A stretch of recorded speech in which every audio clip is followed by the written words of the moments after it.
សាសាសនាព្រះពុទ្ធវិញ្ញាគំនុតតែកំរឹងចូលវសាសាសនាព្រះពុទ្ធវិញ្ញាគំនុតតែកំរឹងចាប់ពីមួយរួចអាសាទតទៅវសានរត់ទៅតែពីគួចាំចាប់ពីមួយរត់អាសាទតទៅវសានរត់ទៅតែពីគួចាំទីមួយភិក្ខុទាំងឡាយត្រាច់ច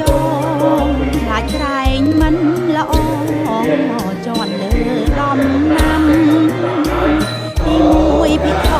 ទាំងឡាយត្រាច់ចង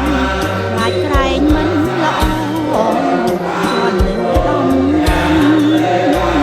អ្នកស្រុករីកុនតែងទីលមានកម្មទោសៈកើតនាំចិត្តល្អកកអ្នកស្រុករីកុនតែងទីលមានកម្មទោសៈ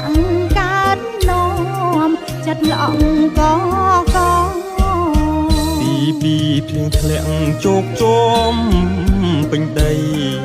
លំបាកពេកក្រៃដំណើរត្រាច់ចោទីពីភ្លៀងធ្លាក់ជោគជុំពេញដី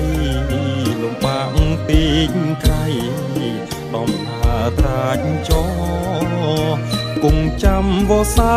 ក្នុងវត្តទៅមកបានចាំចោមិនឆ្លងរីត្រី